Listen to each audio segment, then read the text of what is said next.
Yes, children. Now we will see the features of SQL. Okay. Features of SQL or MySQL. Okay. SQL and MySQL both are open source and freely available. Okay, open source means that is the coding is freely available, or you can download from the net also. Okay, now what are the features of our SQL?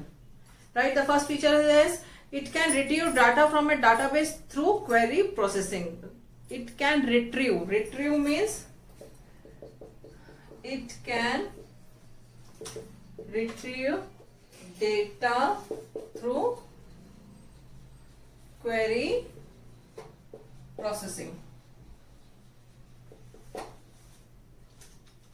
Query processing, query means questions. We give the questions in the form of command, and we can retrieve the data. Suppose there is a table of student, in that there are a number of children. I want those names whose name starts with A.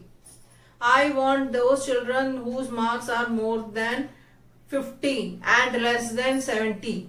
Okay, this is the query. Okay. So next, we can insert data in a database. We can insert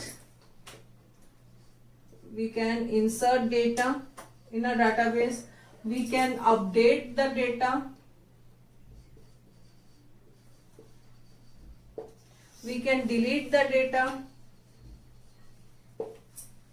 Right? And we can create a new table. We can create views in a database. We can make a security settings in the database by giving the password. Security settings means by giving the password. Okay, these are the features of SQL or MySQL, we can say. Okay, next one is advantages.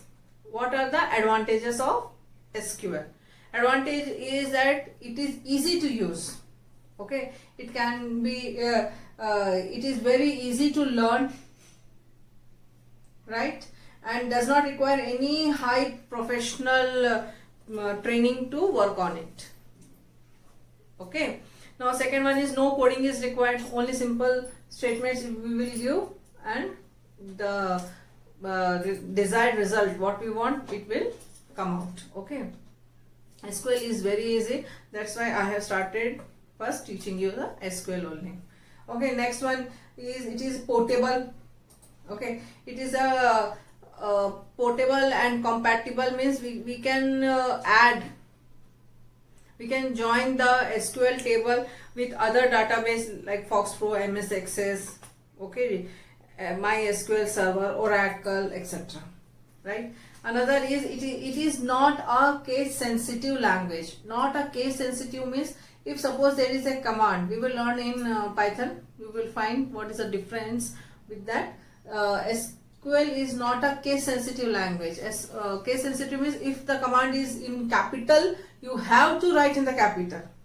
If the command is in small letters, you have to write in the small letters. That is called case sensitive. But SQL is not a case sensitive, language. Okay, it is reliable.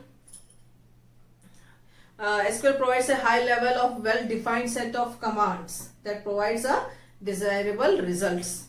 Okay, it is complete language for a database. It can also be used to create, insert, delete, control, access to data in a database. So these are the advantages of SQL.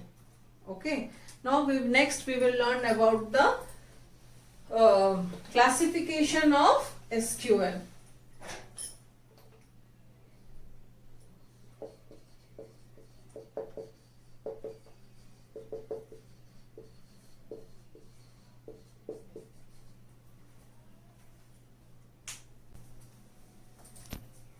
Yes, children, now we will learn about the classification of SQL. Now your SQL SQL is your structured query language that is used to interact with the database. We are interacting with the database. Okay, now the SQL statements or commands. SQL statements or commands.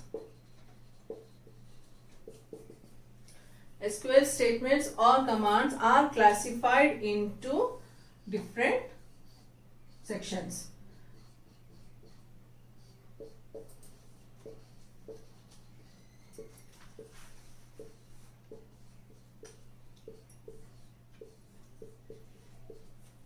DDL, DML, DCL and TCL. Okay. Now your SQL statements or the commands are classified into 4 forms. One is your DDL, second one is your DML, third one is your DCL and fourth one is your TCL. Now we will see what are these. Okay, first one is DDL. DDL means data definition language. Okay, it is data definition language. DML, data manipulation language.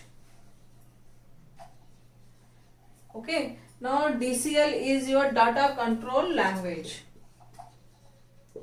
Data control language. TCL is transaction control language. Transaction control language.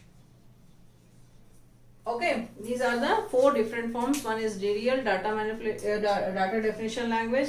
Second one is DML, data manipulation language. DCL, data control language. TCL is transaction control language. Okay, now one by one we will see what are these. Okay, first one is your first we will discuss about DDL and DML. Okay, first we will discuss about DDL and DML. DDL and DML. DDL is data definition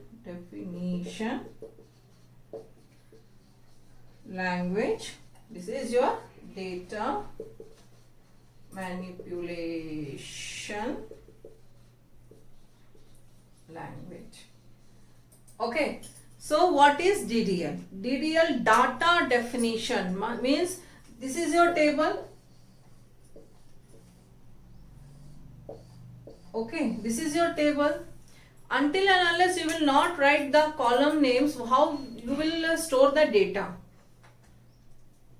In my previous videos, I said that if I give this type of paper to you, so lines, and I will say that you fill the details of yours. Some people will write the roll number first, then name, then admission number, then father's name. Some people will write roll number, admission number, name, father's name. Some will write father's name, roll number, your name and the admission number. So everything is just mess up. Okay, if I define the columns that you have to write your roll number here, admission number here, then name here, then your father's name here. Then each and every student will write according to the column as you define. Column name roll number तुमने लिख दिया तो वहाँ पे तुम्हारा roll number ही आएगा. Admission you have written in the column, to the children will write the admission number there itself.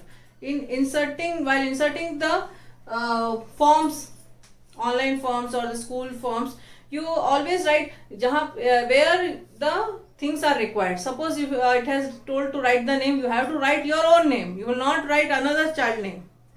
You have to write your father's name means father's name ही लिखोगे, ठीक है. फोन नंबर जहाँ मांगा phone number ही लिखोगे, कौन सा class चाहिए वही क्लास लिखोगे. You will not do by yourself. So that is being defined now in that form. In the same way, when the columns are defined, according to that only you will fill the data. Now to define the columns, there are some commands we have to see. The columns to be defined is known as data definition language. Data, whatever be the information you are giving, that is your data. Okay. Now this data is being defined, then only you have written that data ना. अगर roll number नहीं लिखोगे तो तुम क्या data डाल दोगे वहां पे? Some other जो तुमको मन आए. Whatever you thought, I want to write the admission number first. But if suppose it has been defined as roll number, you will write the roll number only. So your data definition language, the column to be defined, data is being defined to the columns. Data is being defined to the columns, that is known as your data definition language. You are defining the column names. Okay? That is your data definition language. In that you will be having certain commands like create command, okay, then your alter command, and your alter and drop command. Okay, these are the commands we will learn further. Now next is data manipulation language. What is data manipulation language? Data, this is your data. The information which you are giving, that is your data. Now you are manipulating that data. You are working on the rows. DDL will work on columns. Rows के लिए क्या है? DML है. Okay. So data manipulation language is what? You are manipulating the data or the information. So some commands are needed. Just like you want to insert a new row. Insert command is there. You want to change some data. Suppose you have inserted your age. You have inserted your wrong age, or date of birth you have inserted wrong. So you want to change the date of birth. Then you are modifying it. Then update command is used. Okay. You have inserted two children's same content 2 times. You have inserted same content 2 times. Then you want to delete it. So delete command is used. Next you want to see the details of the table. That is your select command. Okay. This is your DDL and DML. One by one we will see what are the commands and how they will work. Okay.